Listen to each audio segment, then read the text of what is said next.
وسلم على رسوله الكريم وعلى آله وأصحابه أجمعين. أما بعد فأعوذ بالله من الشيطان الرجيم. بسم الله الرحمن الرحيم. وَلَنَبْلُوَنَّكُمْ بِشَيْءٍ مِّنَ الْخَوْفِ وَالْجُوعِ وَنَقْصٍ مِّنَ الْأَمْوَالِ وَالْأَنفُسِ وَالثَّمَرَاتِ وَبَشِّرِ الصَّابِرِينَ الَّذِينَ إِذَا أَصَابَتْهُم مُّصِيبَةٌ قالوا إنا لله وإنا إليه راجعون. أولئك عليهم صلوات من ربهم ورحمة وأولئك هم المهتدون. وقال الله تبارك وتعالى في مقام آخر وهو الذي جعلكم خلائف الأرض ورفع بعضكم فوق بعض درجات ليبلوكم فيما آتاكم إن ربك سريع العقاب وَإِنَّهُ لَغَفُورٌ رَحِيمٌ. صدق الله مولانا العظيم. صدق وبلغنا رسوله النبي الأمي الأمين الحبيب الكريم. درود پاک تمام اللہ. اللہم صلی میرے ساتھ مل کر سارے درود ابراہیمی پڑھیں گے. اللہم صلی علی محمد وعلی آل محمد کما صلیت علی ابراہیم وعلی آل ابراہیم انکا حمید مجید. اللہم بارک علی محمد وعلی آل محمد کما بارکت علی ابراہیم وعلی آل ابراہیم انکا حمید مجید. الصلاة والسلام علیک یا سیدی یا رسول اللہ وعلى آلك وأصحابك يا حبيب الله.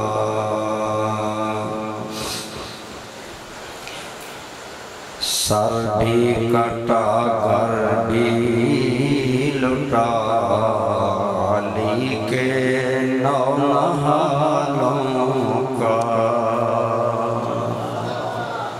سر بھی کٹا کر بھی لٹا علی کے نو نہالوں کا. شہادت نامکمل تھی اگر ایسا نہیں ہوتا. بس میں تو اتنا ہی جانتا ہوں آگے خدا جانے. شہیدوں کا کفن زیر زمین میلا نہیں ہوتا. بے حد حمد و ثنا اللہ کریم کی ذات پاک کے لیے. لامحدود درود پاک حضور سید العالمین خاتم النبیین سید الاولین والآخرین جناب سیدنا و مولانا محمد رحمت للعالمین صلی اللہ علیہ وسلم کی ذات پاک پر اور آپ کے آل اور اصحاب پر۔ اس کے بعد قابل احترام حضرات علماء کرام، برادران اسلام، بزرگوں، دوستوں، عزیزوں،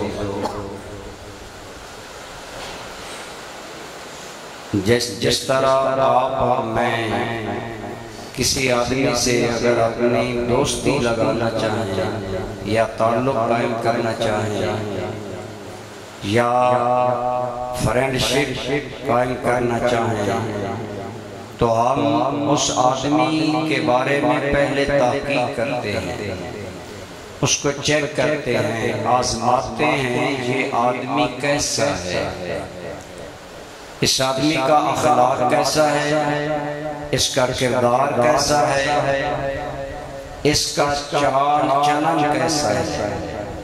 اگر ہم دیکھتے ہیں کہ وہ آدمی بات کا سچا ہے، وعدے کا پکا ہے اور مرد وفا ہے تو ہم اس سے دوستی لگا لیتے ہیں۔ برادران اسلام، اللہ کریم قرآن کریم میں اس حقیقت کو بڑا کھول کر بیان کرتے ہیں کہ اے ایمان والو، اس گمان میں نہ رہنا کہ ہم نے اگر زبانی کہا کہ ہم نے اللہ کو مانا تو یہ بات کافی ہو جائے گی اور تمہیں آزمایا نہیں جائے گا، یہ نہ سمجھنا کہ تمہیں پرکھا نہیں جائے گا، بلکہ فرمایا میری سنت یہ ہے کہ میں ایمان والوں کو آزمایا کرتا ہوں۔ ایمان والوں کو ارشاد باری تعالیٰ سنیے، ارشاد باری تعالیٰ فرمایا الف لام میم احسب الناس ان یترکوا ان یقولوا آمنا وهم لا یفتنون۔ فرمایا کیا لوگوں کا یہ خیال ہے زبانی کہیں ہم ایمان لائے اور انہیں آزمایا نہ جائے گا، کیا یہ خیال ہے؟ اگر یہ خیال ہے تو فرمایا ذہن سے نکال دو وَلَقَدْ فَتَنَّا الَّذِينَ مِن قَبْلِهِمْ، ہم تو پہلے ایمان والوں کو بھی آزما چکے ہیں، ہم نے پہلے ایمان والوں کو بھی آزمایا، تمہیں بھی آزمائیں گے۔ یا اللہ کیوں آزمائے گا؟ فرمایا اس لیے کہ فَلَيَعْلَمَنَّ اللَّهُ الَّذِينَ صَدَقُوا وَلَيَعْلَمَنَّ الْكَاذِبِينَ۔ فرمایا ہم دیکھنا چاہتے ہیں ایمان کے دعوے میں سچا کون ہے، جھوٹا۔ اس لیے ہم آزمائش کرتے ہیں کہ پتہ چلے کہ ایمان کے دعوے میں سچا کون ہے، جھوٹا کون ہے۔ کون ہے جو چوری کھانے والے مجنون ہیں، کون ہے جو صرف نعرے لگانے والے مسلمان ہیں، کون ہے جو مسلمانی کا صرف دعویٰ رکھنے والے ہیں، اور کون وہ ہیں کہ جب ہماری آزمائش آئے تو ڈٹ کر ثابت کرتے ہیں کہ کائنات کے مالک ساری کائنات سے رشتہ کٹ سکتا ہے لیکن تیری ذات سے رشتہ نہیں کٹ سکتا۔ فرمایا ہم کھڑے اور کھوٹے میں فرق کرنا چاہتے ہیں۔ تو برادران اسلام اس حقیقت کو قرآن کریم نے بارہا فرمایا کہ اہل ایمان کی زندگی آزمائش ہے، اہل ایمان کو آزمایا جائے گا، مختلف انداز میں آزمایا جائے گا، لیکن آپ جانتے ہیں کہ اللہ کریم نے فرمایا ہم نے پہلے کو بھی آزمایا۔ جناب ابراہیم خلیل اللہ کا ذکر بار بار آیا، دیگر اہل ایمان کا ذکر آیا، فرمایا ہم نے انہیں آزمایا، اے امت مصطفیٰ ہم تمہیں بھی آزمائیں۔ ایک اور مقام پر فرمایا ذہن میں سوال پیدا ہوتا ہے اللہ نے سب لوگ امیر کیوں نہ بنا دیے، کوئی غریب نہ ہوتا؟ یا سارے غریب ہوتے؟ فرمایا یہ فرق ہم نے آزمائش کے لیے رکھا ہے، ہم دیکھنا چاہتے ہیں امیر ہو کر غریب کا خیال رکھتا ہے، غریب غربت میں میرا شکر گزار رہتا ہے۔ فرمایا وَالَّذِي جَعَلَكُمْ خَلَائِفَ الْأَرْضِ، اے لوگو وہی اللہ کریم ہے جو تمہیں زمین میں خلیفہ بنائے۔ میں اپنے والد کا خلیفہ، میرے والد میرے دادا جان کے خلیفہ، آج کی نسل اپنے آبا و اجداد کی خلیفہ۔ فرمایا ہم نسل بعد نسل، یا زمانہ بزمانہ، یا مرتبہ مرتبہ، ہم تمہیں نائب بناتے ہیں۔ کیوں بناتے ہیں؟ آگے فرمایا وَرَفَعَ بَعْضَكُمْ فَوْقَ بَعْضٍ دَرَجَاتٍ، ہم نے تم میں سے بعض کا درجہ بعض پر بلند کر دیا ہے۔ مثلا بعض کو امیر بنایا، بعض کو غریب بنایا، کسی کو رعایا بنایا، کسی کو حاکم بنایا، کسی کو محکوم بنایا۔ یہ درجہ بندی اس لیے ہے کوئی جاہل ہے، کوئی عالم ہے، کوئی مقتدی ہے، کوئی امام ہے، کوئی مرید ہے، کوئی پیر ہے۔ یہ کیوں مراتب ہے، کیوں درجہ بندی ہے؟ ہم ہر ایک کے درجے کا امتحان لینا چاہتے ہیں۔ یا اللہ یہ درجہ بندی کیوں؟ فرمایا لِيَبْلُوَكُمْ فِيمَا آتَاكُمْ، تاکہ اللہ تمہیں آزما لے ان نعمتوں میں، ان مناصب میں، ان مراتب میں، ان عزتوں میں، ان شانوں میں جو اللہ نے تمہیں دی۔ اللہ تمہیں آزمائے گا، ہر مرحلے پر آزمائے گا۔ تو برادران اسلام، قرآن کریم نے حقیقت کو کھول کر بیان کیا کہ تیری میری زندگی امتحان ہے۔ یہ کھیل کود تماشا نہیں، یہاں آنے کا مدعا صرف نسل بڑھانا نہیں، صرف کھانا پینا نہیں، یہ زندگی امتحان ہے۔ اب تو پاس ہوتا ہے یا فیل ہوتا ہے، یہ تم نے کرنا ہوگا۔ فرمایا زندگی امتحان ہے۔ برادران اسلام، اہل ایمان کی زندگی کیا ہے بولیے؟ امتحان ہے، آزمائش ہے۔ ہر ایک کی زندگی آزمائش ہے، امتحان ہے، لیکن یہ ضابطہ ہے کہ برادران اسلام امتحان حسب مقام ہوتا ہے۔ جتنا مقام بڑا ہوتا ہے اتنا امتحان بھی۔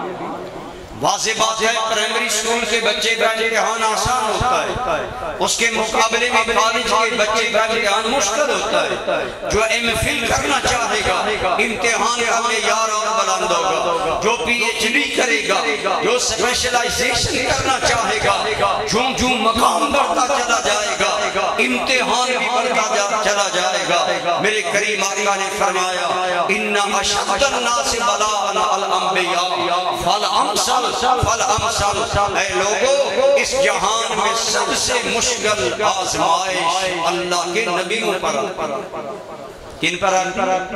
کیونکہ نبیوں کا مقام اعلیٰ، اور نبیوں کے بعد صحابہ کرام کا مقام، اور صحابہ کرام کے بعد امت کے اولیاء کرام کا مقام۔ لہذا جو درجہ ہے، جو مقام ہے، اللہ اسی کے مطابق امتحان لیتے ہیں۔ برادران اسلام، ہم نے دیکھنا ہوگا آج کی ہماری ملحوظات، آج ہمارے دلوں کی دھڑکن، آج ہمارے دلوں میں بسنے والی ذات حسین، مقام کیا ہے امام حسین کا؟ آپ سب جانتے ہیں، آپ اور میں، ہم صرف ایماندار ہیں، لیکن حسین ابن علی کو اللہ نے مقام دیا۔ حسین ابن علی صحابی بھی ہیں، اہل بیت میں بھی شامل۔ اللہ نے دو عزت بخشی۔ صحابی ہونا کوئی عام بات نہیں، صحابی کا یہ مقام ہے کہ دنیا بھر کے ولی ایک پلڑے پر ہو، ایک ادنا مقام کا صحابی ایک پلڑے پر ہو، صحابی کا پلڑا بھارا۔ امام حسین صحابی بھی ہیں، اہل بیت نبوت بھی ہیں، بلکہ امام حسین اور امام حسن کا مزید شرف یہ ہے کہ میرے مصطفیٰ نے زبان نبوت سے فرمایا حاذان ابنایا و ابنا بنتی، یہ میرے بھی بیٹے ہیں، میری بیٹی کے بھی بیٹے ہیں، اور اپنا عطا فرمایا۔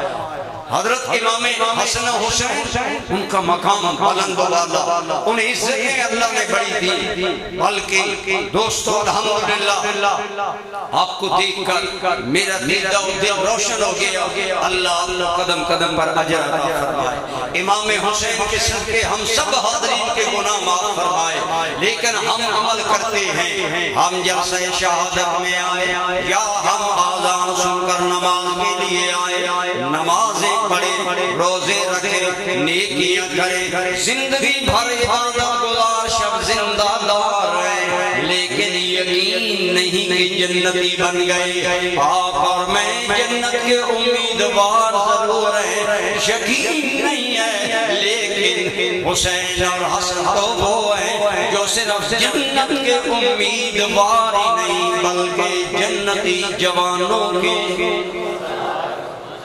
میرے آقا نے فرمایا ان الحسن والحسین ہما سیدا شباب اہل الجنہ، بے شک میرا حسن و حسین جنتی جوانوں کے سردار ہیں۔ برادران اسلام، اگر عام ایماندار کی زندگی امتحان ہے، اگر جنت کے امیدوار کی زندگی امتحان ہے، تو پھر جنتی انسانوں اور جوانوں کے سردار جو ہیں ان کا بھی امتحان ضروری ہے۔ گویا جواب مل گیا، آج امت اشک بار ہے، آج امت کا دل غم زدہ ہے۔ ہم سوچتے ہیں آئے کربلا میں آل رسول لٹ گئے، گھرانہ شہید ہوا کیوں ہوا؟ فرمایا یہ کیوں نہ کرو میں بے نیاز ہوں، میں ان رشتوں سے پاک ہوں، میں تو رب دو جہاں ہوں، میری سنت ہے آزمانا، میں تو آزماؤں گا۔ اس لیے برادران اسلام، اگر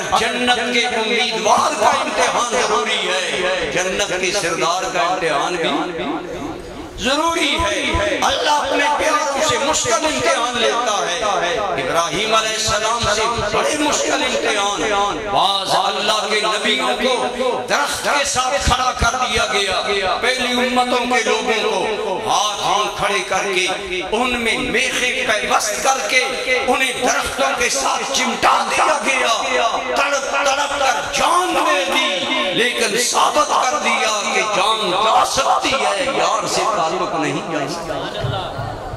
پہلی امتوں کے امتحان بہت ہوئے، ہمارے بھی امتحان ہیں، اور امام حسین علی مقام رضی اللہ تعالیٰ عنہ چونکہ آپ کا مقام بڑا اور بڑا ہے، بلند و بالا ہے، اس لیے امام علی مقام کا امتحان بھی اسی نوعیت کا ہوا۔ برادران اسلام، واقعہ کرب و بلا یا امام حسین کی زندگی ایک امتحان تھا۔ آئیے دیکھیں امتحان کیسے کیسے سخت امام علی مقام سے لیے گئے، لیکن اس لیے لیے گئے کہ مقام بلند ہے، درجہ بلند ہے۔ میں کئی مرتبہ یہ بات آپ کو سناتا ہوں، آج پیر بننے کا شوق ہر بندے کو ہے، آج روحانی پیر طریقت راہبر راہ شریعت ہر کوئی کہلانا چاہتا ہے، لیکن تقاضے بھی بدل جاتے ہیں، مریدوں کا امتحان اور ہوتا ہے، پیروں کا امتحان۔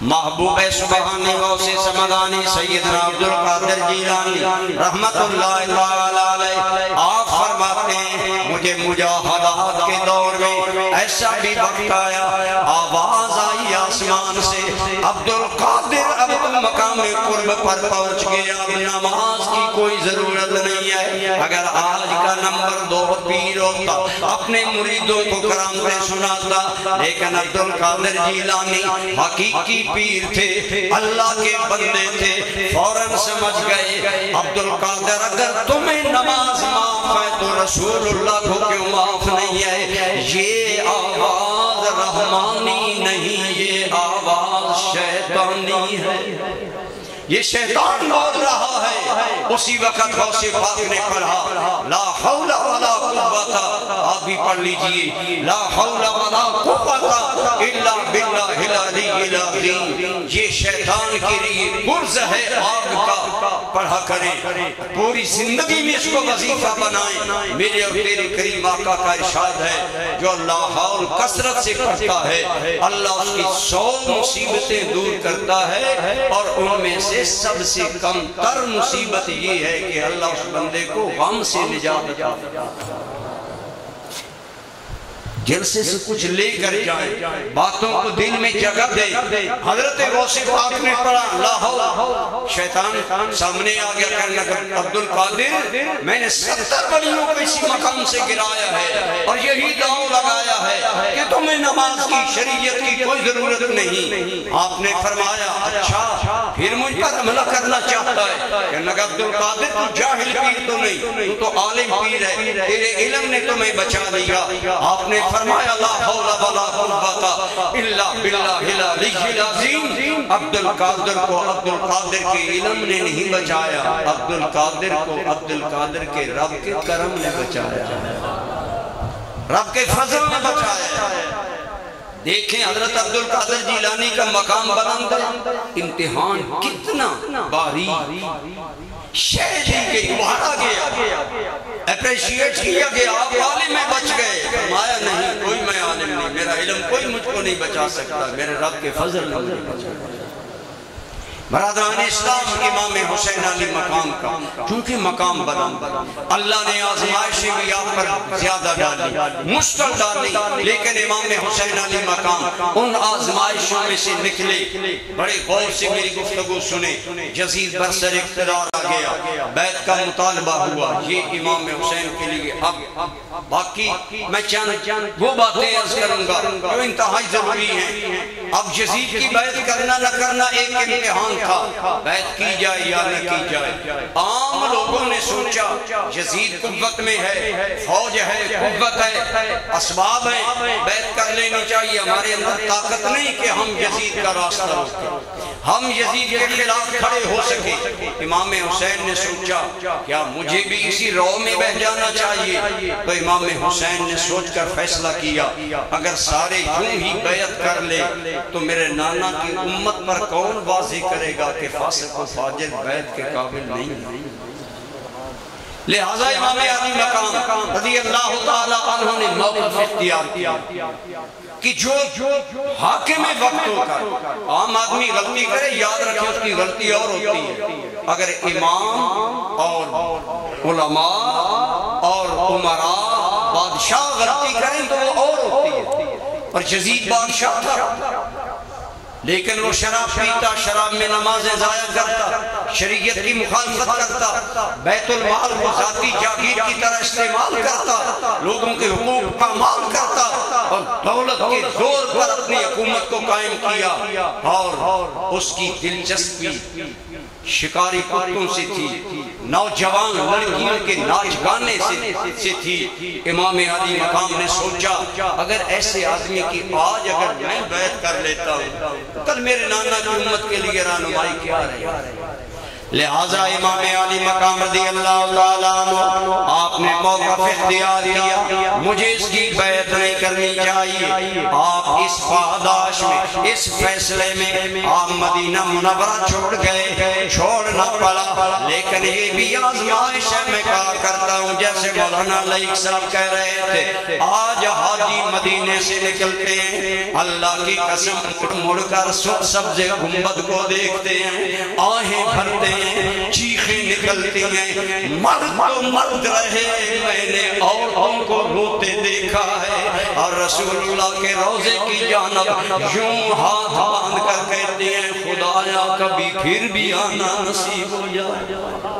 اگر آج امتی کے مدینہ سے نکلنے کا یہ عالم ہے، ذرا غور کریں امام علی مقام کے لیے کتنا مشکل تھا، لیکن سارا بوجھ برداشت کیا، نانا جان کی جدائیاں برداشت کی، لیکن ہجرت کر گئے موقف حق کے لیے۔ مدینہ منورہ مکہ مکرمہ آ گئے، مکہ بھی اللہ کا مبارک شہر ہے، اللہ کا گھر ہے، وہاں قیام کیا، لیکن کوفہ والوں نے لکھا حسین ابن علی اگر آپ آ جائیں ہم آپ کی بیعت کریں گے، یزید کی بیعت نہیں کریں گے، وہ توڑ دیں گے۔ اور خط لکھتے رہے 150 کے قریب یا ایک روایت کے مطابق 2 بوریاں خطوط کی آئیں، اور آخری خط اس نوعیت کا تھا اے حسین ابن علی اگر آپ نہ آئے ہم ظالم کی بیعت میں رہے، کل قیامت کا دن ہوگا، اللہ کی بارگاہ میں ہم مقدمہ دائر کروائیں گے کہ یا اللہ ہم نے حسین کو بلایا تھا کہ حسین آئے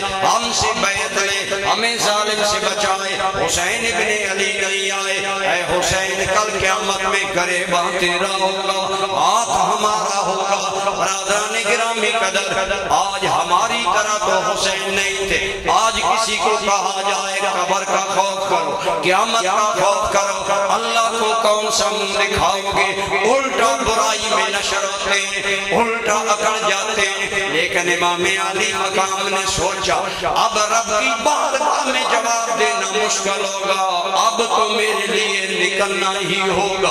امام علی مقام نے حضرت مسلم چچا زاد بھائی کو بھیجا، کوفہ کے حالات مجھے لکھو۔ انہوں نے لکھا ایک روایت کے مطابق 12,000، ایک روایت کے مطابق 18,000 کوفیوں نے حضرت مسلم کے ہاتھ پر بیعت کر لی کہ ہم امام حسین کو اپنا امام، اپنا لیڈر، اپنا حاکم مانیں گے، ان کا ساتھ دیں گے۔ حضرت مسلم نے آپ کو لکھ دیا کہ آپ آ جائیں، یہ لوگ آپ کا ساتھ دیں گے۔ اب امام حسین کو یقین ہو گیا ظلم کے سامنے کھڑا ہونے کے لیے میرے پاس ظاہری اسباب بھی آ گئے، لیکن دوستو امام علی مقام جب مکہ سے روانہ ہونے لگے محمد ابن حنفیہ نے منع کیا، یہ آپ کے بھائی ہیں، کہا میرے بھائی میں کوفہ جانا آپ کا صحیح نہیں سمجھتا۔ عبداللہ بن عباس نے منع کیا اور لوگوں نے منع کیا، لیکن امام کے پیش نظر ایک ہی بات تھی، اگر رخصت لے کر سارے یزیدی اقتدار کے سامنے خاموش ہو جائیں تو میرے نانا کی امت فکری طور پر برباد ہو جائے گی۔ اگر فاسق آ جائے خاموشی اختیار کر لینی چاہیے، مجھے نکلنا چاہیے تاکہ یہ حق کا آوازہ زندہ رہے کہ اگر ظالم آئے اسے روکنے کی قوت ہو تو پھر میدان میں آنا چاہیے، خواہش راستے میں جان بھی چلی جائے۔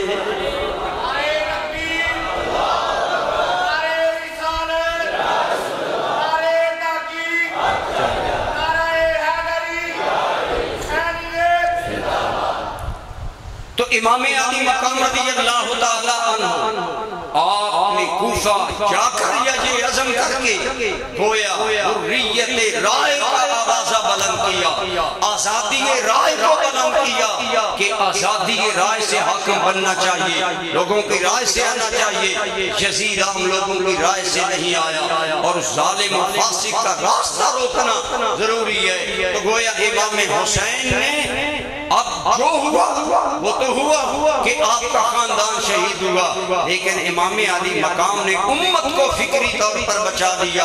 اسی لیے میں کہا کرتا ہوں لہو کی موج میں ڈوبے بچایا سب کو طوفان سے، گناہگاروں کی کشتی کی حمایت ہو تو ایسی ہو۔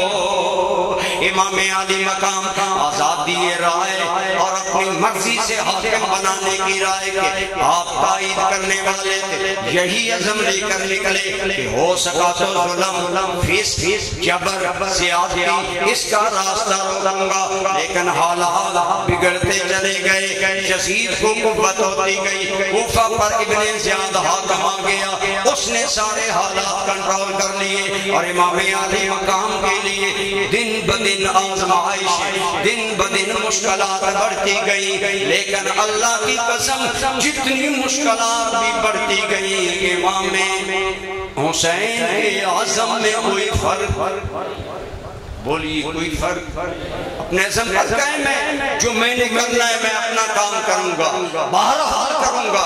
تو اللہ کریم نے فرمایا وَلَنَبْلُوَنَّكُمْ بِشَيْءٍ مِّنَ الْخَوْفِ، اے ایمان والو ہم تمہیں آزمائیں گے، خوف دے کر آزمائیں گے۔ کبھی آدمی ڈر سے سچی بات نہیں کرنی۔ آج بہت سی باتیں لوگ سچی نہیں کرتے، ڈر ہوتا ہے، حاکم کا ڈر، لوگوں کا ڈر، برادری کا ڈر۔ آج بہت سی برائیاں ہم چھوڑنا چاہتے ہیں لیکن برادری کا ڈر ہے۔ ہمیں پتہ ہے آج ہماری موت کی رسموں جو بوجھ بن گئی، ہمارے کل پوری برادری کی روٹی بوجھ بن گئی، ہم نے یہ بوجھ اپنے اوپر لاد لیے۔ لیکن جی کل ہو میری ماں اور میرے باپ کا، اور مسجد میں میں کھلیاں نہ لے جاؤں، برادری کا ڈر تو ہے، نہیں چھوڑتے لوگ رسومات لوگوں کے ڈر کی وجہ سے۔ آج بہت سے کام ہم لوگوں کے ڈر سے نہیں چھوڑتے۔ اللہ آزماتا ہے یہ بندوں سے ڈرتے ہیں یا اللہ سے ڈرتے ہیں؟ خود ابن زیاد اور عمر بن سعد، امام حسین کے مقابلے میں جو آدمی آیا اس کا نام ہے عمر بن سعد۔ یہ حضرت سعد بن ابی وقاص عشرہ مبشرہ صحابہ میں سے آپ ان کا بیٹا ہے، بہت شان والے بیٹے کا، باپ کا بیٹا، فاتح ایران کا بیٹا۔ یہ نہیں چاہتا تھا کہ میں حضرت حسین سے جنگ کروں، لیکن ابن زیاد نے کہا دیکھو اگر جنگ نہیں کرنی تو کمانڈری کا عہدہ بھی چھوڑو اور رائے کی جو زمین لی ہے وہ بھی چھوڑو۔ اب اس نے اس لالچ میں آ کر حضرت امام حسین کے ساتھ جنگ کرنا قبول کر لیا۔ تو یہ اللہ کریم فرماتے ہیں ہم خوف دے کر ایمان والوں کو آزماتے ہیں۔ ڈر ہوتا ہے کبھی کوئی بات، میں جی یہ بات کروں گا لوگ میرے پیچھے پڑ جائیں گے۔ میں بھی کئی مرتبہ کوئی بات کرنا چاہتا ہوں تو دوست ڈراتے ہیں کہ لوگ آپ کے پیچھے ہو جائیں گے۔ دعا کریں اللہ ہمیں حق کہنے کی ہمت عطا فرمائے۔ امام حسین تو ہمت کر گئے۔ امام علی مقام کو کتنا بڑا خوف دیا گیا۔ امام علی مقام آپ کے لشکر کی تعداد 100 سوا 100 ہے، لیکن مد مقابل عمر بن سعد پہلے 4000 کا لشکر لایا، اور بن یزید ریاحی تمیمی 1000 کا لشکر لے کر پہلے آ چکا ہے، 5000 کا لشکر ہو گیا۔ امام علی مقام کے ساتھ جو 100 آدمی ہیں یا 150، ان میں جنگ کے قابل تو صرف 72 نکلے۔ اتنی تھوڑی تعداد لیکن اتنا بڑا لشکر ہے، جرار لا کر خوف دیا گیا۔ لشکر ہے، مسلح ہے، اسلحہ ہے، اقتدار ہے، اور پھر عجیب صورتحال ہے۔ ذرا چشمے تصور دوڑائیں، 100 سوا 100 بندے کے مقابلے میں ہزاروں کا لشکر ہو، عام بندے پر کتنا خوف طاری ہوتا ہے۔ پھر رات کے اندھیرے میں جب ان کے اسلحہ اور گھوڑوں کی ہنہناہٹ بلند ہوتی ہے اور خوف پیدا ہو جاتا ہے، لیکن یہ سارے خوف پیدا کیے گئے۔ حسین بیعت کے لیے تیار ہو جائے، اپنا موقع بدل ڈالے، لیکن امام علی مقام نے عمل سے ثابت کیا جو خدا سے ڈرنے والا ہوتا ہے وہ مخلوق سے ڈرا نہیں کرتا۔ امام علی مقام نے ثابت کر دیا آئین جوان مردان حق گوئی بے باقی، اللہ کے شیروں کو آتی نہیں روبائی۔ امام علی مقام رضی اللہ تعالیٰ عنہ کے سامنے کتنا بڑا خوف لایا گیا، لیکن امام علی مقام ڈٹ گئے، ثابت کر دیا ہم خوف سے ڈرنے والے نہیں ہیں، اور پھر شہادت تک ڈٹے رہے۔ اللہ کی قسم سر دیا لیکن دیا ہرگز نہ دست حق پرست، اللہ اللہ کس قدر محکم تھا ایمان حسین، کتنا محکم اللہ پر یقین تھا، بھروسہ تھا۔ ہزاروں کے لشکر کے سامنے ڈٹ گئے اور بیعت کے لیے بولو آمادہ، سارے بولو آمادہ نہیں۔ اگر حسین ابن علی ہزاروں کے سامنے ڈٹ جاتے ہیں اور فاسق و فاجر کی بیعت نہیں کرتے تو سنی کبھی تم نے سوچا کہ حضرت علی کے مرتضیٰ جو حضرت حسین کریم کے والد گرامی ہیں اور اللہ کے شیر ہیں، کیا انہوں نے ڈر میں 3 خلفاء کی بیعت کر لی؟ آج لوگ کہتے ہیں جی حضرت علی نے اولاد کے ساتھ بیعت کر لی. میں کہتا ہوں اگر بیٹا ہزاروں سے نہیں ڈرتا تو علی تو شیر خدا ہے. بولے علی، اونچے بولے حضرت علی. نہج البلاغہ میں آپ کا قول موجود ہے، آپ فرماتے ہیں اگر ساری مخلوق باطل پر ہو اکیلا علی حق پر ہو تو علی کو کوئی ڈر نہیں. ماسی واللہ مسلمان بندن نیست اور پیش فرعون سرش افگندہ نیست. اقبال کہتا ہے اللہ کے بغیر مومن کسی سے نہیں ڈرتا اور کسی فرعون کے سامنے سر نہیں جھکایا کرتا. تو برادران اسلام اتنے بڑے خوف کے سامنے میرے امام ڈٹ گئے، اس امتحان میں کامیاب نکلے اور دنیا کو بتا دیا دنیا والوں ہم کسی ڈر میں آنے والے نہیں ہیں. کٹا کر گردنیں دکھلا گئے ہیں کربلا والے، کبھی باطل کے آگے جھک نہیں سکتے خدا والے.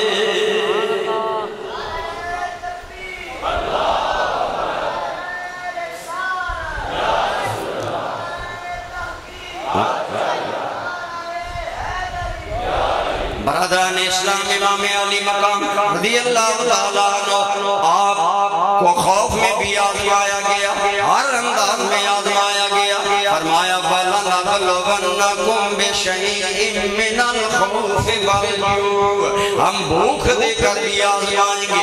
فقر و فاقہ بہت بڑی آزمائش ہے. بندے ویسے گناہ باز نہیں کرتے، غربت میں کرنا شروع کر دیتے ہیں، فقر و فاقہ میں گناہ کرتے ہیں. ہم لوگ آج اسی لیے بات جرم کرتے ہیں کہ جی غریب ہیں، لیکن اللہ کی قسم غربت میں بھی اگر تو اللہ سے ڈرے گا، دیانتدار رہے گا، تھوڑی روزی پر قائم رہ کر حلال کھائے گا، حرام سے بچے گا، حق دیانتی نہیں کرے گا، چوری نہیں کرے گا، خیانت نہیں کرے گا. میرے مدنی کریم نے فرمایا جو میرا امتی اس طرح غربت میں تھوڑے حلال رزق پر زندگی گزار کر حرام پر بچتے زندگی گزار گیا، میرا رب العالمین کل اسے شہداء کے ساتھ حشر عطا فرمائے گا.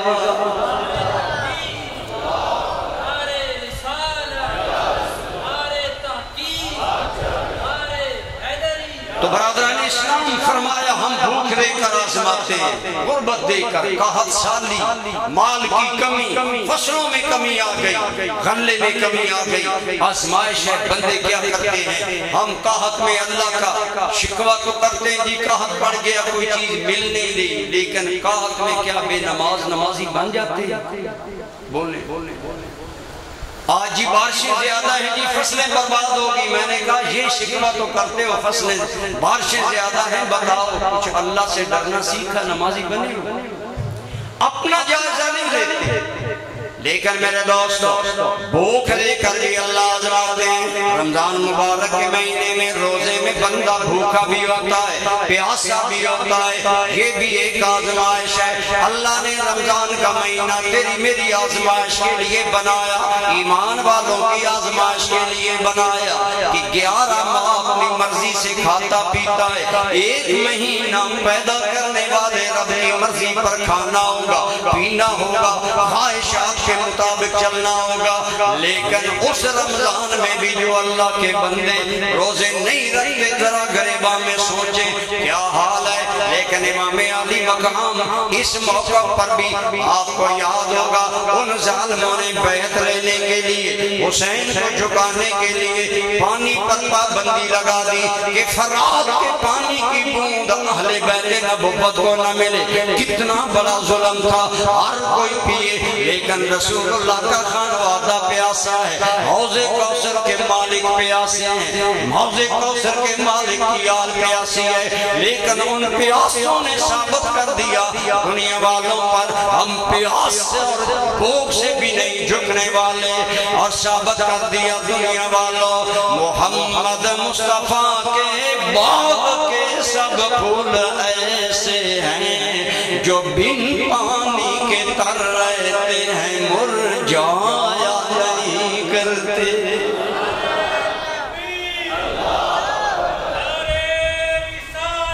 یا رسول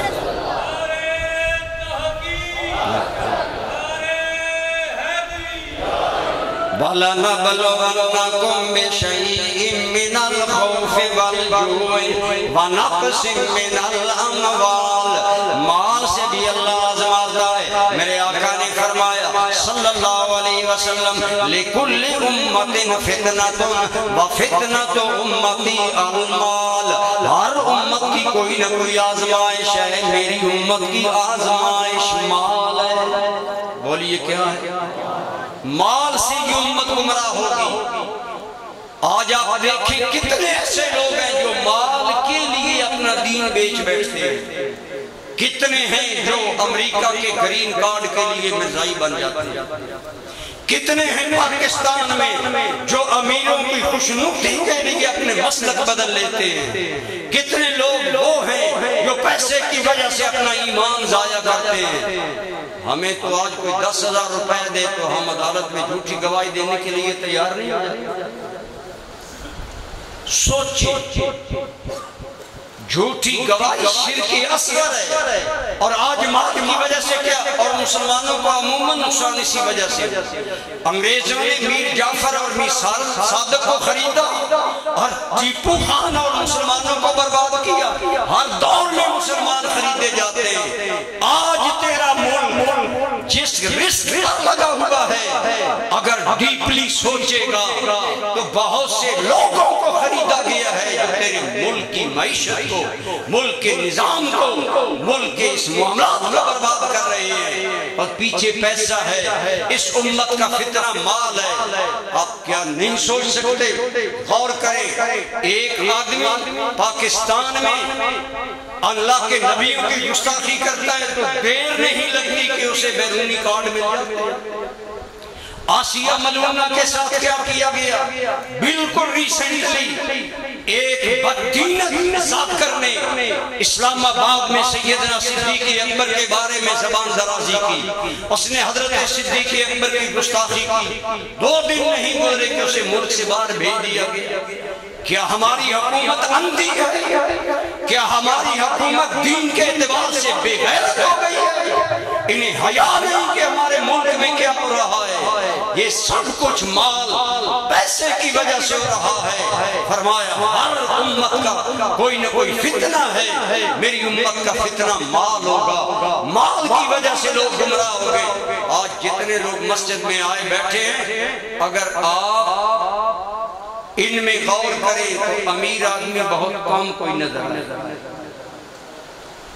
امیر آدمی کم مسجدوں میں ناتے ہیں، مدارس میں چلے جائیں، دین پڑھیں گے تو غریب بچے، دین پڑھیں گے تو یتیم بچے، دین پڑھیں گے تو لاوارث پڑھیں گے۔ مجھے کہنے لگا جی ایک رشتہ کرنا ہے، کوئی لاوارث سی لڑکی ہو۔ میں نے کہا ہم لاوارث لڑکیوں کو نہیں پڑھاتے، ہمارے ہاں خاندانوں والی لڑکیاں پڑھتی ہیں۔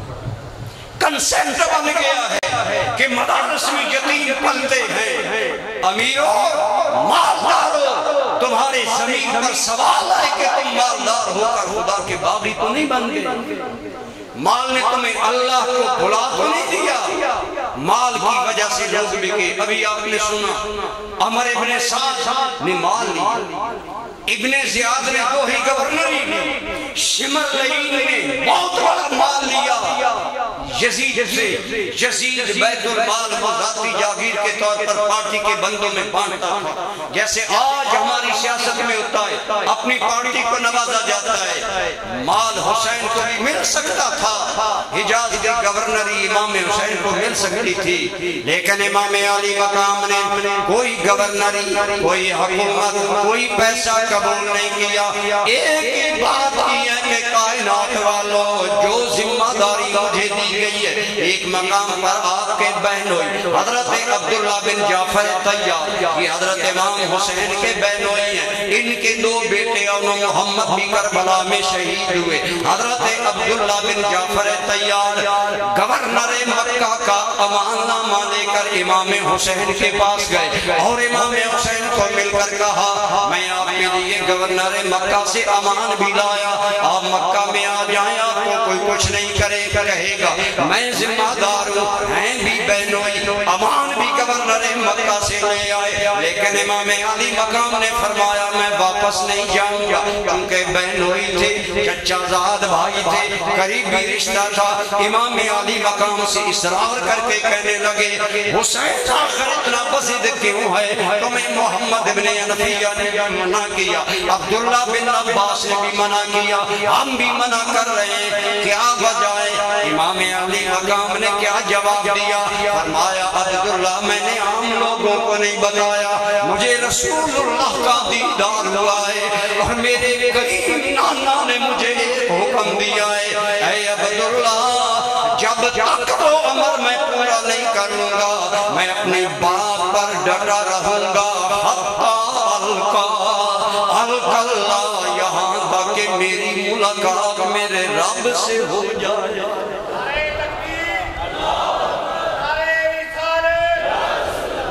حضرت عبداللہ بن جعفر طیار رضی اللہ تعالیٰ عنہ چونکہ قریبی آدمی تھے، گھر کے تھے، آپ نے فرمایا حسین بھائی مجھے بتاؤ رسول گرامی نے تمہیں خواب میں کیا فرمایا؟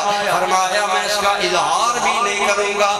محدثین علماء نے لکھا گویا اشارہ تھا حسین ابن علی، کثیر لوگ خاموش ہیں یزید کے فسق فجور اس ظلم پر، آج اگر سب خاموش ہو گئے حق بات دب جائے گی، لہذا میرے بیٹے تمہیں جانا ہوگا۔ محدثین نے یہ شرح کیا ہے گویا امام علی مقام رضی اللہ تعالیٰ عنہ اپنے موقع پر ڈٹے رہے، نہ مال قبول کیا، نہ عہدے قبول کیے، نہ امان نامے قبول کیے، نہ رعایت نامے قبول کیے، بلکہ عمل سے ثابت کیا پاؤں کی ٹھوکر پہ میں رکھتا ہوں یہ تاج خسرواں، میرے آقا میرے مولا ہے محمد عربی۔ امام علی مقام رضی اللہ تعالیٰ عنہ آپ کو ہر انداز میں آزمایا گیا، پھر میدان کرب و بلا کا اگلا امتحان اللہ کریم فرماتے ہیں وَنَقْسِمْ مِنَ الْأَمْوَالِ وَالْأَنفُسِ، ہم تمہیں جانوں کی کمی دیں گے۔ مالک حسین کے پاس تو پہلے ہی 72 ہیں، اور بھی کم ہوں گے، فرمایا اور بھی کم ہوں گے، کیوں کم ہوں گے؟ رب آزمانا چاہتا ہے، اعتماد یاروں پر ہے یا رب کائنات پر۔ امام علی مقام کا جانی نقصان کتنا ہوا، ہمارا ایک بچہ مر جائے گھر ماتم کدا، گھر غم زدہ، ہماری مائیں بہنیں بہن کریں گی، سارا گھرانہ غم کی تصویر، رونا ہونا عادت بن جائے گی۔ امام علی مقام کو کیا کیا قربانی دینے پڑی، کیسے کیسے جانے دی، اللہ کی قسم دوستو اگر تفصیل پڑے جگر کانپ جاتا ہے۔ یہ حوصلہ حسین کا تھا، ایک سے ایک پیارا دیکھ، ایک سے ایک پیارا۔ جب شمر نے طے کر لیا 9 محرم الحرام ہرو، عمر ابن سعد بیچارہ کتراتا رہا کہ میں اس جنگ سے بچ جاؤں، شمر آخری حکم نامہ لایا، اب 2 معاملات ہیں، یا بیعت ہوگی یا جنگ ہوگی۔ اب جنگ کا نتیجہ قتل و غارت تھا۔ امام علی مقام نے فرمایا ہم جنگ کا آغاز نہیں کریں گے، یہ الگ بات ہے۔ امام بار بار ایسا کیوں کہتے رہے؟ فرمایا لیکن میں تمہیں کہوں گا میرے خون سے ہاتھ رنگین نہ کرو، کل اللہ کو کون سا منہ دکھاؤ گے، کون سا جواب دو گے؟ لیکن وہ باز نہ آئے۔ جب وقت سو جاتا ہے، جب بدبختی مقدر بن جاتی ہے، پھر کچھ نظر نہیں آتا۔ شمر نہیں میں کہتا ہوں دوستو خدا کی قسم حسین ابن علی اور حسین ابن علی کے رفقا اتنے با وفا لوگ تھے، رات کی مہلت امام علی مقام نے مانگی، انہوں نے کہا ٹھیک ہے، بارہ میں نے آپ کو اس کی تفصیل بتائی۔ امام اپنے خیموں میں آئے، اپنے دوستوں کو جمع کیا اور چراغ گل کر دیا، اور کیا فرمایا سنیں، فرمایا اے میرے دوستو تم نے میرے ساتھ وفا کی، اپنے گھروں سے میرے لیے نکلے، لیکن میں نے جان لیا ان کا مدعا میرے بغیر اور کوئی نہیں ہے، میرے بعد یہ کسی کو نہیں پوچھیں گے، میں سب رفقا کو اجازت دیتا ہوں، جانا چاہو تو چلے جاؤ۔ دوستو جب اندھیرا ہو جانا آسان ہوتا ہے، امام علی مقام نے وہ منظر بنایا، لیکن صدقے جائیں حسین ابن علی کے رفقا پر بھی صرف امام علی مقام آپ اتنے باوفا نہیں، رفقا سارے کے سارے بیٹھے رہے اور ان میں سے کسی نے بھی جانا گوارا نہ کیا، گویا وفا کا جو منظر اس آسمان نے رسول گرامی کے صحابہ میں دیکھا، وہی وفا کا منظر آج حسین کے ساتھی بھی پیش کر رہے ہیں۔ کہا حضور والا ہم آپ کو چھوڑ کر نہیں جائیں گے، اگر جائیں گے تو کل رسول اللہ کو کون سا منہ دکھائیں گے۔ 10 محرم الحرام کی صبح پھوٹی، ابھی نماز ہوئی کہ شمر آ گیا، عمر ابن سعد آ گیا، ہاں حسین بات کرو۔ امام علی مقام نے اتمام حجت کے لیے خطبہ دیا، خطبہ انتہائی تاریخی اور دردناک ہے، انشاءاللہ کسی موقع پر، آج اس لیے نہیں شروع کر رہا کہ کسی موقع پر سارا خطبہ سنائیں گے، خدا کی قسم ایک ایک جملہ ایسا تھا کہ اگر ذرہ برابر زندگی کی رمق ہوتی، ایمان کا جذبہ ہوتا، اگر دنیا آنکھوں پر نہ چھا جاتی، اگر یزید کا خوف نہ چھا جاتا تو دل بدل جاتے، لیکن آپ سینکڑوں لوگ بات تو سن رہے ہیں، اثر وقت والوں پر ہوتا ہے۔ حسین کے دردناک خطاب کا اثر ہوا تو عمر بن یزید ریاحی جو امام حسین کو میدان کربلا میں لائے، آہستہ آہستہ اپنی فوج کے، یہ بھی افسر تھا ابن زیاد کی طرف سے، ایک افسر سے باتیں کرتا کرتا رسک رہا ہے امام حسین کی طرف۔ ساتھی نے کہا آج جتنی بزدلی تو دکھا رہا ہے میں نے تمہیں کبھی نہیں دیکھا۔ اس نے کہا آج بزدلی کی وجہ ہے، مجھے نہیں پتا تھا انہوں نے خط لکھ کر امام کو بلایا ہے، لیکن اب تو یزید کی فوج میں رہنا جہنم میں جانا ہے، لہٰذا اب میں یزید کے ساتھ نہیں رہ سکتا، میں تو اب جہنم کے ماحول کو چھوڑ کر جنت کے ماحول میں جانا چاہتا ہوں۔ امام علی مقام کے ساتھ تھے، لیکن امام علی مقام رضی اللہ عنہ کے یہ با وفات و شہید ہوئے، دوستوں کی شہادت پر بھی امام علی مقام کو بڑا گہرا رنج تھا، بہت بڑی آزمائش، لیکن اپنے قبیلے کے کیسے امتحانات سے گزرے آپ خود سوچیں۔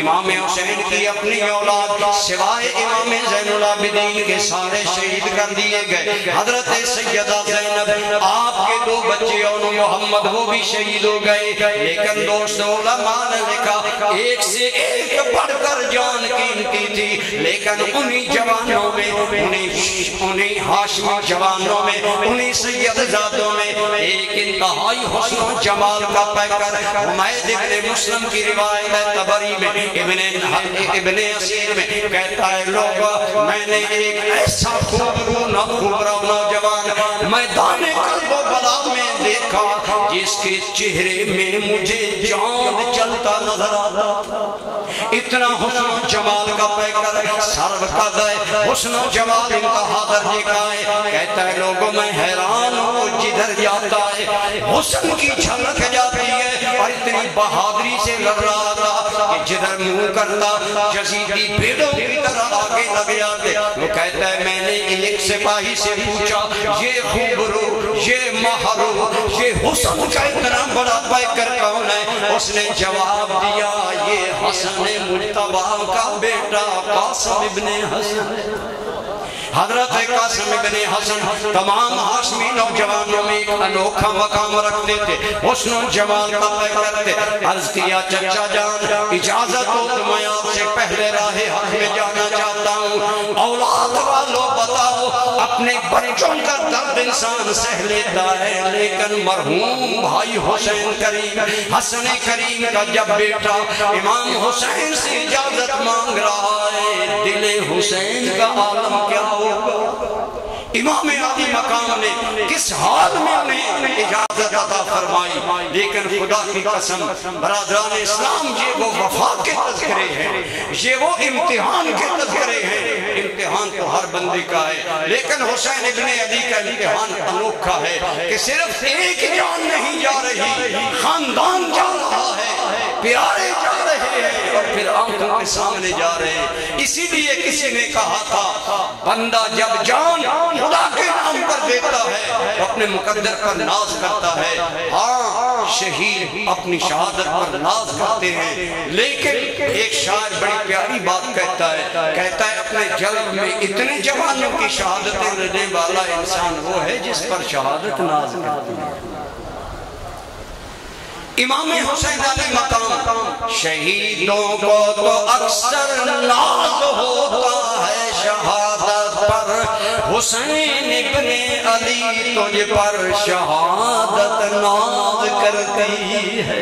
کتنی مظلومیت میں شہادت ہے، پردیس میں شہادت ہے، کس جبر میں شہادت ہے، ہزاروں کے سامنے چند لوگ ہیں لیکن عزم سے ڈٹے ہوئے ہیں۔ حضرت سیدنا قاسم ابن حسن کی میں بات کر رہا تھا، آپ جدر پڑھتے ہیں، شجاعت حیدری کا مظاہرہ کرتے ہیں، آپ کی ایک ایک تلوار کی یزیدیوں کو واصل جہنم کر دیتی ہے۔ ثابت کر دیا علی کا گھر بھی کیا گھر ہے کہ جس گھر کا ہر ایک بچہ جسے تو دیکھو وہی شیر خدا معلوم ہوتا ہے۔ حضرت قاسم ابن حسن رضی اللہ تعالیٰ عنہ، ایک ظالم عمر بن سعد ازدی اس کا نام تاریخ والوں نے لکھا، اس نے حضرت امام حضرت حسن ابن قاسم پر زوردار وار کیا، آپ کے پیچھے سے آ کر وار کیا، آپ زمین پر گرنے سے پہلے منہ سے بے ساختہ نکلا، چچا جان مجھے پکڑیے، چچا جان مجھے تھامیے۔ امام حسین کی جذبے سے تیزی سے پہنچے، لیکن برادران اسلام امام حسین کے پہنچنے تک حضرت قاسم شہادت کا سہرہ پہن کر اللہ کی بارگاہ میں جا چکے۔ امام صاحب نے فرمایا میرے بیٹے آج تو نے چچا کو بلایا، چچا تیری کوئی مدد نہ کر سکا۔ حضرت قاسم ابن حسن کا جب لاشا اٹھایا، تاریخ والے لکھتے ہیں ذرا دل پر ہاتھ رکھ کر سوچئے، جب حضرت قاسم کو اٹھایا قد و قامت اور حسن و جمال اور رانائی کا یہ علم ہے کہ قاسم کا سینہ سینہ حسین سے مل گیا۔ اس حال میں امام علی مقام اپنے بچوں کو اٹھا کر آ رہے ہیں، لیکن کیا حسین جانوں کے نقصان پر جھک گیا؟ نہیں، اللہ کی قسم یہ سنان و تیر کی دعوتیں، یہ علی کے لال کی ہمتیں، کبھی نوجوان کا جگر دیا، کبھی بے زبان کا گلا دیا۔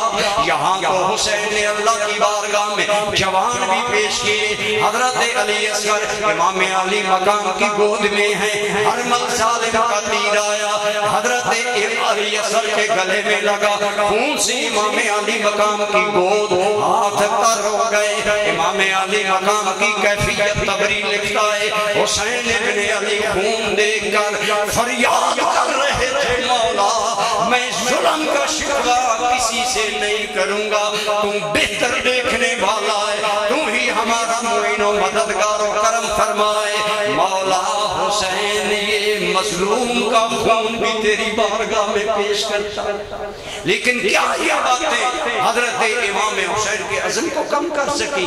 نہیں برادران اسلام، امام علی مقام اپنے موقف پر ڈٹے ہوئے ہیں، بیعت نہیں ہو سکتی، حتیٰ کہ اپنی جان بھی قربان کر دی۔ امام علی مقام چونکہ مقام اعلیٰ ہے، امتحان بھی مشکل ہے، مسافرت میں یہ موقع آئے اور پھر پردیس میں یہ سارے حال دکھائے گئے۔ امام علی مقام رضی اللہ تعالیٰ عنہ آپ کا امتحان تو آپ کا رہا۔ دوستو آج لوگ سوچتے ہیں کہ کیوں صدیاں گزر گئی، محرم سن 61 ہجری میں واقعہ کربلا پیش آیا، آج 1422 ہجری جا رہا ہے، محرم شروع ہو چکا ہے، آج بھی ذکر حسین تازہ ہے۔ اس کی وجہ یہ ہے کہ لوگوں ہزاروں تاریخیں لکھی گئی، لیکن کربلا کی تاریخ لکھنے والا وہ مرد کلندر مقدس انسان تھا جس کی ایک ایک بات میں وفا کی وہ خوشبو تھی جسے زمانہ کبھی گدرا نہیں سکتا، جسے زمانہ مٹا نہیں سکتا۔ امام علی مقام کا اخلاص، اللہ پر توکل، اللہ پر بھروسہ، اور امام علی مقام ان مشکل ترین امتحان میں سے گزرے۔ وہ وقت بھی آیا، سیدہ زینب کی آنکھوں میں آنسو آ گئے۔ میرے بھائی مجھے معلوم ہو رہا ہے کہ کربلا میں تو بھی ہم سے جدا ہوا چاہتا ہے۔ بھائی علی، باپ علی کا سایہ نہ رہا، بھائی حسن کا سایہ نہ رہا، حسین تم ہی تو ہمارا سہارا تھے، کیا تم بھی مرنے کے لیے تیار ہو گئے؟ فرمایا میری بہن تم دیکھ رہی ہو حالات میرے سامنے، سیدہ اشتبار ہوئی تو امام حسین نے بھی اس وقت بھی فرمایا۔ اب آپ فرمائیں اس پردیس میں زینب جیسی بہن ہو، حسین جیسا بھائی ہو، اس بات میں کتنی آزمائش، کس قدر عجیب معاملہ ہے، لیکن امام حسین ہیں، اس مقام پر بھی بہن کو وصیتیں کر رہے ہیں، بہن صبر کرنا، منہ پر تماچے نہ مارنا، گرے بان چاک نہ کرنا، جاہلیت کے بین نہ کرنا۔ اور پھر میرے دوستو خدا کی قسم آزمائش کی وہ گھڑی بھی آئی جب امام حسین کو شہید کر دیا گیا اور اس آسمان میں کے منظر دیکھا کہ کائنات کے رسول کے نواسے کے لاشے کو بھی گھوڑوں سے اڑا گیا۔ سیدہ زینب کے لیے کیا ہی مشکل مقام تھا، سید زادیوں کا امتحان کیسا تھا، لیکن میں نے عرض کیا کیونکہ مقام اعلیٰ تھا، امتحان بھی مشکل تھا۔ ایک شاعر نے بڑی عجیب بات کی، کہتا ہے لوگوں اس سے بڑھ کر اور آزمائش کیا ہوگی کہ کھیتی علی کی کٹ گئی، بستی اجڑ گئی، پردیس میں حسین سے زینب بچھڑ گئی۔ اس امتحان سے بھی اہل بیت گزرے، لیکن خدا کی قسم اگر حضرت سیدہ زینب کے آپ خطبے سنیں، انشاءاللہ کل علامہ قادری صاحب آ رہے ہیں، وہ تو باہر خطابت ہے، جس جانب موج آئے گی انشاءاللہ آپ کو بیرابر کریں گے، لیکن میں عرض کر رہا ہوں برادران اسلام، امام علی مقام کا امتحان ہر نہج پہ مشکل ہے۔ میں عموماً کہا کرتا ہوں اصلاح کی بات کرنے کے لیے آج کا دن گزرا، جتنے میری تقریر سن رہے ہو آپ اور مجھ پر 5 نمازوں کا وقت آیا، ہم گھر میں ہیں، ہم امن میں ہیں، ہم سکون میں ہیں، ہم بچوں میں ہیں۔ حسین بن علی پر نماز ظہر کربلا کا وقت پردیس میں آیا، غریب دیاری میں آیا، مشکلات میں آیا، پھر حال یہ ہے کہ انتہائی ظلم و جبر میں پھنسے ہوئے، لیکن آج آپ کو عرض کیا جائے ملک صاحب چودھری صاحب بھائی جان نماز نہیں پڑھتے، آپ کہتے میں مصروف ہوں، دل پر ہاتھ رکھ کر بتا 10 محرم کو کربلا میں حسین مصروف تھے کہ نہیں؟ ایک جانب سے چیخیں، اگر ادھر شہید ہونے والوں کی چیخیں ہیں تو کربلا کی راہوں سے پیاس کا مطالبہ ہو رہا ہے، لیکن امام حسین درمیان میں کس جانب جائیں؟ لیکن خدا کی قسم ان تمام مجبوریوں کے باوجود یہ نہیں ماننا مالک میں مدینہ میں ہوتا تو نماز پڑھتا، مالک امن ہوتا تو نماز پڑھتا۔ حسین کریم نے نماز ادا کی، شیعہ سنی وہابی سب کی کتب بول رہی ہیں، میرے امام نے میدان کربلا میں نماز ظہر صلاۃ الخوف میں ادا کی۔ نماز کا نام ہی صلاۃ الخوف ہے، یعنی خوف میں پڑھی جانے والی نماز۔ کیا خوف ہے؟ ادھر دشمن ہے، ادھر دشمن کی للکار ہے، ادھر رب رحمان کی یاد ہے، خوف کا ماحول ہے۔ لیکن امام علی مقام نے چند دوستوں کو دشمن کے سامنے کھڑا کیا، خود نماز پڑھی۔ میں کہتا ہوں اتنا مشکل وقت حسین پر کیوں آیا؟ شاید اس لیے آیا ہوگا میرے نبی کے کندھے پر سوار ہونے میرے نبی کے سجدے کی حالت میں پشت پر بیٹھنے والے تیرے لیے میرے نبی نے سجدے لمبے کر دیے تھے، آج کربلا کی دھرتی ہے، بتا نبی کے سجدے کی لاج کیسے رکھی جاتی ہے؟ حسین ابن علی نے بچوں کے لاشوں پر بھی نماز ادا کر کے ان کے پاس نماز ادا کر کے ثابت کر دیا اگر میرے مالک مدینے میں نماز کا وقت آیا حسین پھر بھی حاضر ہے، اگر کربلا میں آیا پھر بھی حاضر ہے، اور گویا ثابت کر دیا کہ زیر خنجر جس کا سجدہ عظمت اسلام ہے، جس کا ہر تیور رسول اللہ کا پیغام ہے۔ امام علی مقام نے ہر مشکل میں امتحان میں ثابت قدمی دکھائی اور برادران اسلام کامیابی حاصل کی۔ اگر اب قابل غور بات ہے، آپ سے عرض کرنا چاہوں گا کہ اگر امام حسین کا رب نے امتحان لیا، تیرا میرا کوئی امتحان نہیں، عیش کی زندگی ہے، آج تو ہماری زندگی آسان ہے، ہر نعمت کی ریل پیل ہے، لیکن ایک چیز کی کمی ہے کہ خدا کی یاد کی کمی ہے، اللہ سے وفا کی کمی ہے۔ تیری میری زندگی امتحان ہے، اللہ نے تمہیں صحت دی، بتا صحت میں اللہ کو یاد کرتا تھا، اللہ نے بخت دیا، بخت میں اللہ کو یاد کرتا تھا، فرمایا لِيَبْلُوَكُمْ فِي مَا آتَاكُمْ، اللہ نے جو تمہیں دیا اس کی آزمائش ہے۔ میں کہا کرتا ہوں علماء کی بھی آزمائش ہے، عوام کی بھی آزمائش ہے۔ آج ہمارا پاکستان کا ماحول دینی حوالے سے دن بدن بے دینی کی طرف جا رہا ہے، موجودہ حکومت کے اندر تمام دین مخالف قوتیں پاور میں ہو گئی ہیں، عمران خان صاحب کی حکومت میں دن بدن ان بے زبانوں کی لگامیں کھلتی چلی جا رہی ہیں۔ اس بدبخت آدمی نے حضرت صدیق اکبر کی گستاخی کی۔ اسی طرح جب محرم آتا ہے، آپ جانتے ہیں جب برسات آتی ہے، بارشیں ہوتی ہیں، یہ کیڑے مکوڑے، یہ مینڈک نکل آتے ہیں، محرم آتا ہے تو یہ بک بک کرنے والے، نام حسین بیچنے والے لوگ صحابہ پر زبان درازی کرتے ہیں، اور سنیوں کا حال یہ ہے کہ وہ سنی ہی۔ میں یہ نہیں کہتا کہ آپ لڑیں، آپ الجھیں، لیکن خدا را اتنا تو جاگے، آپ کی غیرت دینی جاگے کہ ہمارے ہوتے ہوئے ہمارے ملک کے اندر صحابہ کو تبرہ کرنے والا انسان سزا سے نہیں بچ سکتا۔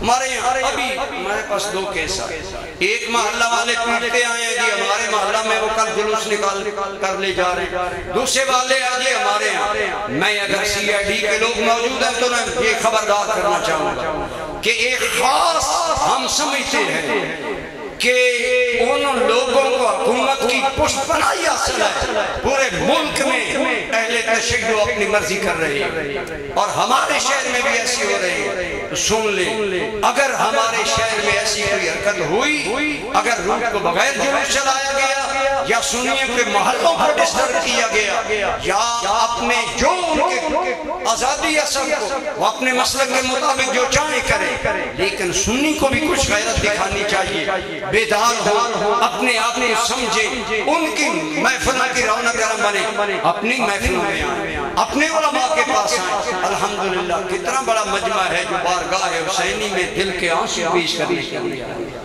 اللہ کی حاضری قبول فرمائے، لیکن انتظامیہ نوٹ رکھے ان لوگوں کی یہ حد سے تجاوز اور لا قانونیت اور قانون کی خلاف ورزی ہم سمجھیں گے۔ اگر کل شہر میں کسی جگہ ہوئی تو ہم سمجھیں گے انتظامیہ نے اپنے سائے میں کیا۔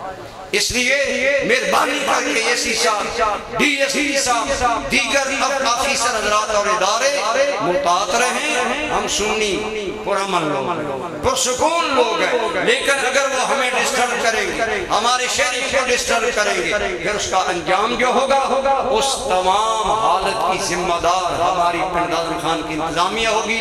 ہاتھ کھڑے ہو کر تائید کریں، آپ اس کے ساتھ متفق ہیں؟ ہم کہتے ہیں وہ اپنے مسلک کا اظہار بے شک کریں، جو چاہی کریں، ہم اپنا من راضی کر رہے ہیں، ہم اپنے انداز میں حسین کریم کو یاد کر رہے ہیں، وہ اپنے انداز میں کریں، ضرور کریں، لیکن قانون کی ہر ایک پابندی ہونی چاہیے کہ نہیں ہونی چاہیے؟ اونچے بولے. اور اگر کوئی واقعہ ہوا تو اس کی ذمہ دار ہمارے شہر کی انتظامیہ ہو. نوٹ کریں CID والے اور انہیں خبر دیں. اس لیے بلا وجہ اہل سنت کو اشتعال نہ دلوائیں. شہر کا امن بحال رکھیں. اپنے حقوق ضرور استعمال کریں لیکن حقوق سے تجاوز کرنے کی اجازت. اب دعا کرتے ہیں, اس کے بعد انشاءاللہ آپ کو اجازت ہے. دعا بڑے خلوص سے کیا کریں. معلوم نہیں کس اللہ کے بندے کی دعا کے ساتھ کے سب پر کرم ہو. دعا ہے ہی اخلاص اور خلوص کے ساتھ مانگنے کا. ہم لوگ دعا بھی مانگ رہے ہوتے ہیں, دائیں بائیں دیکھ بھی رہے ہوتے ہیں شیرینی آئے گی کہ نہیں, لیکن آپ جنت میں انشاءاللہ امام حسین کی طرف سے شیرینی کا انتظام اس کے لیے دعا مانگیں کہ اللہ ان کے ہاتھوں ہمیں جام کوثر عطا فرمائے. میں نے جمعہ پر بھی عرض کیا, ہمارے امام حسین ہو, صحابہ کرام ہو, اولیاء کرام ہو, یہ بڑے لاجپال لوگ, بڑے لاج رکھنے والے ہیں, تعلق کی لاج رکھتے ہیں, تعلق کا مان رکھتے ہیں. حضرت مولانا عبد الدین صاحب نے لکھا ایک آدمی ہر 10 محرم کو کچھ نفل پڑھ کر شہدائے کربلا کی روح کو ایصال ثواب کرتا. ایک رات اسے امام حسین کی زیارت ہوئی تو امام صاحب نے چہرے پر ہاتھ رکھے ہوئے تھے. اس نے اس کے حضور ذرا چہرہ دیکھنے دے. فرمایا تم ہمارے پاس ثواب کا تحفہ بھیجتے ہو, ہم نے ابھی تک تمہیں بدلہ نہیں دیا, ہم حیا والے. چہرہ چھپایا ہوا ہے اس لیے قیامت کا دن آئے گا, نانا جان سے انعام بھی دلوائیں گے, دیدار بھی کروائیں گے. یہ ہیں ہمارے بزرگ, ہمارے یہ لوگ امام علی مقام, ہمارے صحابہ کرام, اولیاء کرام. اہل سنت کا عقیدہ ہی صحیح ہے. یہی اہل سنت کا عقیدہ اہل بیت کو صحیح خراج تحسین پیش کرنے کا طریقہ ہے.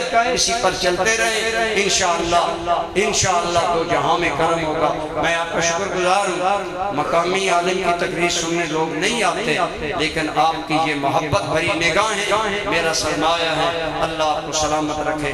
الحمدللہ رب العالمین, الصلاة والسلام علی سید الانبیاء والمرسلین وعلی آلہ واصحابہ اجمعین. ہم ہر محفل میں یہ بات کرتے ہیں, آپ بھی توجہ دیا کریں. تحریک حی علی الفلاح کا مقصد یہ ہے آپ کو دین سکھانا. تو محفل کے اختتام پر ایک دعا پڑھی جائے تو گناہ معاف ہو جاتے ہیں. میں پڑھتا ہوں, آپ میرے ساتھ پڑھیں. سبحانک اللہم, کوئی بھی معروم نہ رہے, جنہیں نہیں آتی پڑھے, میں ایک ایک عرب پڑھ رہا ہوں. ہمارے سنیوں میں بات یہ ہے, نہ بات آتی ہے نہ سیکھنا چاہتے, سکھائیں تب بھی نہیں سیکھنا چاہتے. اس سے بڑا اور کیا کرم ہے کہ یہ دعا یاد ہو جائے, اس محفل کی ساری خطائیں اللہ معاف فرمائے. یہ سرکار کا ارشاد ہے. سبحانک اللہم و بحمدک اشہد ان لا الہ الا انت استغفرک و اتوب الیک. ربنا تقبل منا انك انت السميع العليم وتب علينا انك انت التواب الرحيم. یا الہ العالمین, یہ محفل اپنی بارگاہ پاک میں قبول و منظور فرما. اس میں آنے والے جملہ دوستوں کو قدم قدم پر اجر عظیم عطا فرما. مالک کریم, ذکر امام حسین کا صدقہ ہم سب کے صغیرہ کبیرہ گناہ معاف فرما. مالک کریم, تیرے محبوب کریم کی آل پاک یہ وہ لوگ ہیں جن کی نسبت بھی بخت ہے. یا اللہ, آل رسول کا صدقہ ہم سب شرکاء کے زندگی کے صغیرہ کبیرہ گناہ معاف فرما. مالک کریم, ہماری خطاؤں سے درگزر فرما. یا الہ العالمین, ہم بھی زندگی کے امتحان میں ہیں, صدقہ خون حسین کا ہم میں سے ہر ایک کو زندگی کے امتحان میں کامیاب فرما. زندگی اسلام کے مطابق گزارنے کی توفیق عطا فرما. گناہوں سے بچنے کی توفیق عطا فرما. یا اللہ, حرام سے بچنے کی توفیق عطا فرما. مالک, ہمیں حلال نصیب فرما. مالک کریم, حلال کی روزی عطا فرما. آج کرونا کی وجہ سے ہماری معیشت متاثر ہے. یا اللہ, ہمارے ملک کی معیشت پر رحم فرما, ہمارے حالات پر رحم فرما. یا اللہ, ہمیں خوشحالی عطا فرما. الہی, پاکستان کو تا قیامت سلام سلامت فرما، اس کو اندرونی بیرونی دشمنوں کے شر سے محفوظ فرما۔ الہ العالمین ہم سب کو امام علی مقام امام حسین آپ کے رفقا کی طرح دین سے وفا کی توفیق عطا فرما۔ الہ العالمین ماشاءاللہ مسجد امیر حمزہ کی یہ آبادی محض تیرا کرم ہے مالک، امیر حمزہ مسجد کی آبادی کی یہ بہاریں قیامت تک سلامت فرما، اس کے آباد کرنے والوں کو آباد فرما۔ انجمن غلامان مصطفیٰ اور انجمن کے جملہ اراکین مومنین متعلقین متوسلین یا اللہ سب پر رحم فرما۔ انجمن غلامان مصطفیٰ کے جو معاونین آج ہمارے ساتھ دنیا میں نہیں، مالک صدقہ امام علی مقام کی شہادت کا ان کی قبروں کو پر نور فرما، انہیں خدمت دین کا اجر عظیم عطا فرما، اور مالک ان کا لگایا ہوا یہ پودا اسے مزید بہاریں عطا فرما۔ دارالعلوم محمدیہ رضویہ، جامعہ خدیجۃ الکبریٰ، جامعہ مسجد امیر حمزہ، تحریک حی علی الفلاح، انجمن کے تمام شعبہ جات کو یا اللہ ترقی عطا فرما۔ اہل شہر پنڈادن خان مالک جس انداز سے ہمارے ساتھ محبت کرتے ہیں یہ محض تیرا کرم ہے مالک، ان ہمارے دوستوں کو اسی محبت کا اجر عظیم عطا فرما، انہیں مزید انجمن کے ساتھ تعاون کرنے کی توفیق عطا فرما۔ یا الہ العالمین ہمارے ملک کے اندر جو یہ فضا بڑھ رہی ہے باہم فرقہ پرستی کی، یا اللہ ان ظالموں کے شر سے امت مسلمہ کو محفوظ فرما، اور ہمیں باہم اتفاق اتحاد عطا فرما، اس ملک کو سکون عطا فرما، اس کو سلامتی عطا فرما، اور جو لوگ اس کی سلامتی کے مخالف ہیں ان کے ارادوں کو تباہ و برباد فرما۔ ہمارے وزیر اعظم عمران خان صاحب کو بھی اچھے کاموں کی توفیق عطا فرما، ان کی کابینہ کو بھی ہدایت عطا فرما، ہمیں بھی ہدایت عطا فرما کہ ہم اچھے لوگ چنیں۔ امام علی مقام کا یزید کا اختلاف کوئی ذاتی نہیں تھا، یہی تھا کہ اس کا کردار اچھا نہیں تھا۔ اللہ ہمیں بھی اچھے لوگوں کا ساتھ دینے کی توفیق عطا فرمائے، برے لوگوں کی سنگت سے ہمیں محفوظ فرمائے۔ میں دیکھ رہا ہوں دور دراز سے ہمارے دوست آئے، ہمارے مولانا حاجی محمد اصغر صاحب چکوار دیوالیاں سے مجھے نظر آئے، ادھر ہمارے بچے میانی سے آئے، اور بہت دوست آئے، سعودی گجر سے قافلہ آیا۔ مالک جتنے لوگ آئے محض تیرے محبوب کریم کے نواسے کی محبت کے لیے آئے۔ یا اللہ ہم سب کو کل قیامت کے دن امام حسین کی سنگت نصیب فرما، امام حسین کی غلامی عطا فرما، حسین کریم کے نانا جان کے جھنڈے کا سایہ نصیب فرما، اور رسول اللہ صلی اللہ علیہ وسلم کی شفاعت نصیب فرما۔ مالک کریم ہمارے علماء کرام جنہوں نے محفل کو رونق بخشی ان کو بھی برکتیں عطا فرما۔ ربنا آتنا فی الدنیا حسنۃ وفی الآخرۃ حسنۃ وقنا عذاب النار۔ الہ العالمین آج ہم لوگ پریشان ہیں، کسی کو گھریلو معاملات میں پریشانی ہے، کسی کو کاروبار کی پریشانی ہے، کسی کو ملازمت کی، مالک تو سب ہماری حاجتیں جانتا ہے۔ یا رب العالمین شہداء اسلام کا صدقہ، شہداء کرب و بلا کا صدقہ ہماری مشکلات کو آسان فرما، مالک ہماری تمام مشکلات کو آسان فرما۔ جتنے دوستوں نے دعا کے لیے کہا مالک ان کا حسن ظن قبول فرما، اور ان کے حق میں ہماری دعاؤں کو قبول فرما۔ الہ العالمین ہم حضور سرور عالم صلی اللہ تعالی علیہ وسلم کی ساری امت کی بخشش کا سوال کرتے ہیں۔